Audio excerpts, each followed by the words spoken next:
Yes, sir. Your Honor, I just wanted to bring it to the court's attention that I know that Mr. Weinstein has an outstanding motion that he renewed maybe 48 hours ago.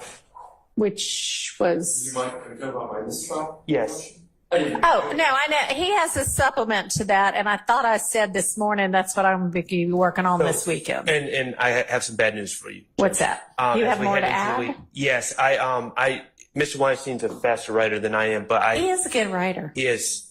It's very kind of you. Welcome. So I recently filed while we were in court, a motion for a fair trial seeking remedies. Oh, and I will email, it was just filed, and I will email it over.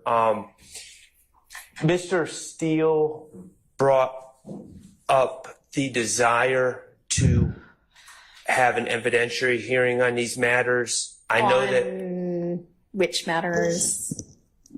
The ex parte communications and the impropriety. Yeah, like wanting to cross-examine the... Oh, yes. Wanting to put Mr. Melnick's testimony. And yes, I had said that you could give me a proffer, and if you're ready to do that, we can do that. Well... Y'all don't want to do just a proffer. Mr. Steele was spoke to Mr. Melnick, but yeah. Okay. All right. So with regard to the motion, Mr. Shart, that you filed within the last few hours, if you could email that to Ms. Persifield, I'll take a look at that over the weekend as well. Mr. Steele, if you want to be heard on I'm glad. Thanks for the reminder to circle back on that. I had said, talk to Mr. Melnick and you can put a proffer on the record. So if you're ready to do that, we can do that now. I need more time because I did speak with Mr. Melnick.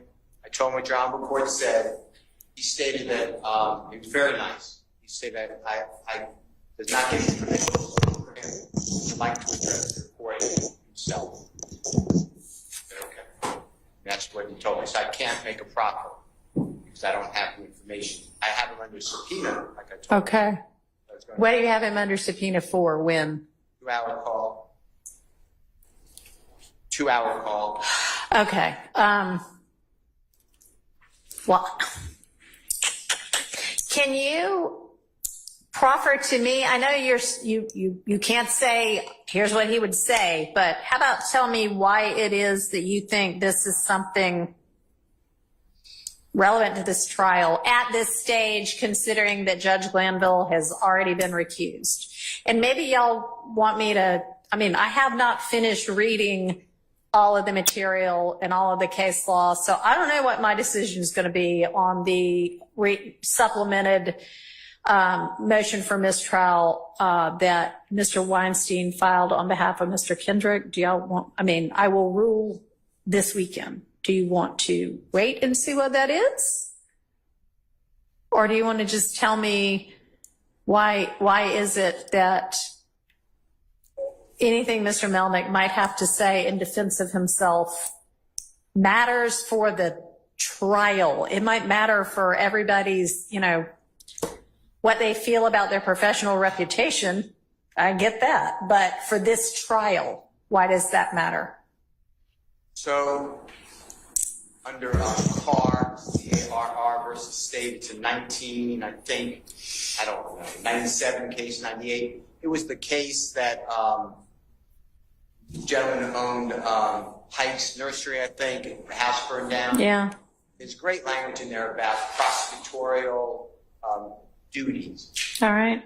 And it talks about that the prosecutors need to, they carry the burden.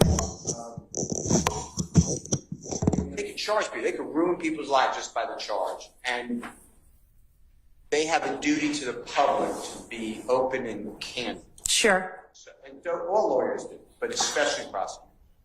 And Mr. Melnick, I know this because he did say this, and that's why he wants to address you, because he was not mad at me. He said he needs to have it on the record himself, because he said that what the state was saying is not accurate. Okay. And I think that goes into your analysis of why there was a meeting in the first place. I don't think that it was appropriate, and I'm not picking on anybody, but like the Honorable Judge Krause said, if I was going to ask this honorable court for an ex parte meeting, I believe that the way I always have it is there's a buffer. You have somebody say, what is it about? Yeah. I tell you, and I have to be candid. And if I'm not, in hindsight, you would probably, I assume, or any court would tell me, you had no right to do that because you got it with false pretenses. Okay. Mr. Melnick is going to say that what Adrian Love said to the judge is just patently not true. Via emails, her description of the emails is untrue. And there's no way to say that's inadvertent because she said that on Friday the 7th versus Monday the 10th, she kept talking about these emails and she changes her statement.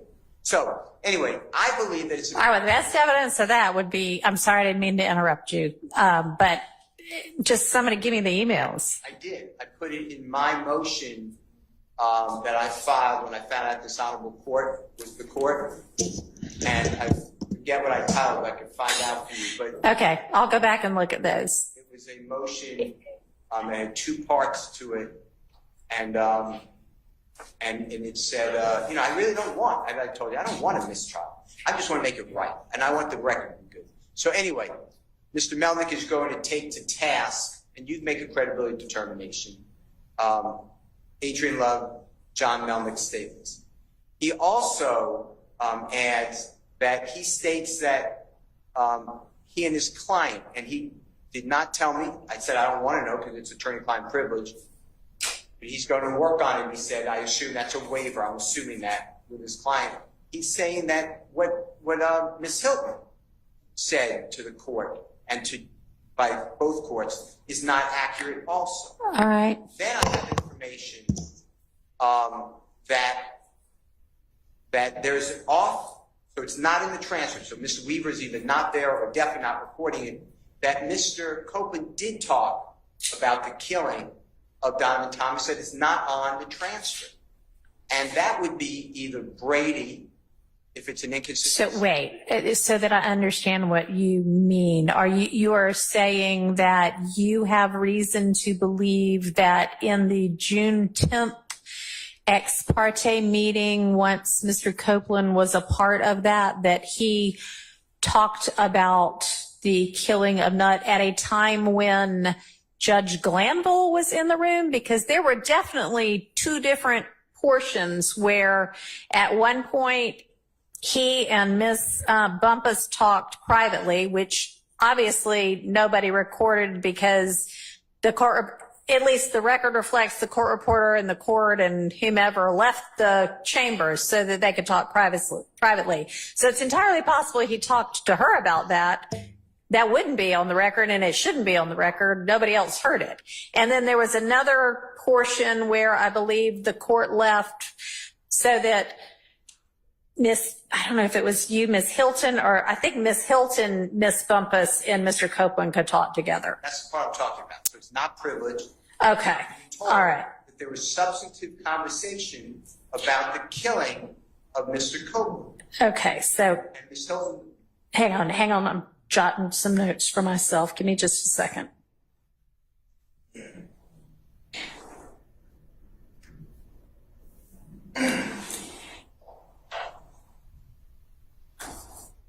All right, and you have reason to believe that whatever Mr. Copeland said at that point in time in front of the prosecution is something that is Brady material. Impeachment. Okay, impeachment. Okay, and therefore Brady. Okay. So that's why I wanted to put. All right, thank you. And call the prosecutors. Now, they may say that didn't happen. And I assume that's what they're going to say because they would have a Brady obligation to run out and say, this happened, this man said this. But they didn't say that with anything. So I don't trust that the Brady was being complied. That's why I asked you again today, please, can you put some teeth into Brady? Because Mr. Copeland did say on the record, I'm a liar. That is Brady. That's like the greatest Brady. Well, you got that, so. But I got that because I know, but you have it now, so it's not Brady, just like you just said. But my point is, it was hidden. on the 10th. How about that? By Judge Glanville and the prosecutor. They knew about it because they were in the room when that was discussed. That's objectively true. So anyway, I'm just telling the court I was not there. I don't want to make specious allegations against anyone. That's why I want to get it right, and that's why I asked you to have an evidentiary hearing. Okay. I believe that there's Brady evidence. I have a good faith belief.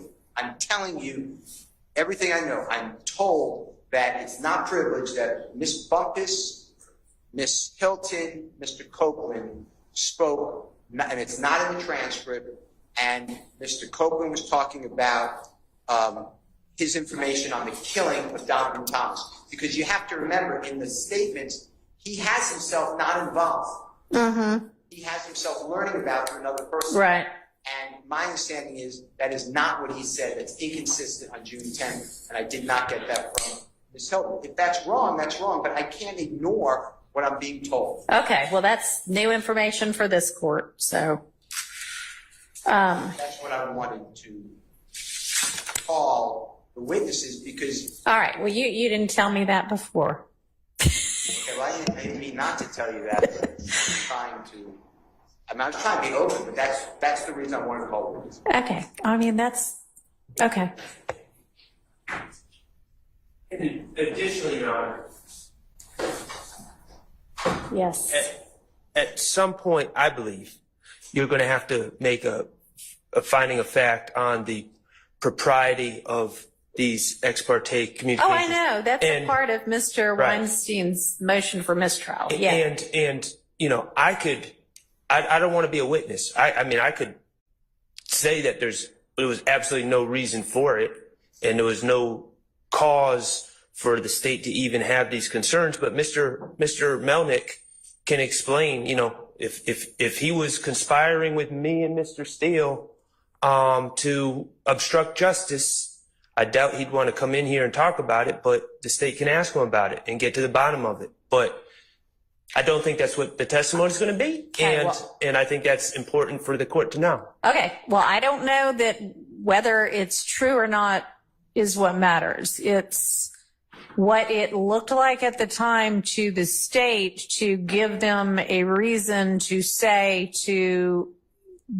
Judge Glanville, we have some concerns. We might like to talk to you about it. Just heads up. We're going to do some research. We'll get back to you. And by the way, y'all, I know that everybody, whenever we were here last, was that yesterday or the day before? Wednesday. So Tuesday, I gave y'all the transcript from the 7th. And Wednesday, a couple of people made some statements about, oh my gosh, now lo and behold, we find out there's been yet another ex parte we never ever knew about. And actually, when you go back to the transcript of the June 7th, 2024 court proceedings, on page 95 on the record before court adjourns for the day is when the prosecution says, hey, by the way, we might need an ex parte, or we need an ex parte. And then it is definitely still on the record in court where y'all all heard not the content of the ex parte, but that the state wanted an ex parte, because people from the defense say other things on the record after that. So in open court, y'all were notified that they wanted one. So, I mean, it's not quite the salacious revelation that y'all made it out to be. Can I respond to that? Yes. So, as in the King case that the state is relying on, the state has to make a showing of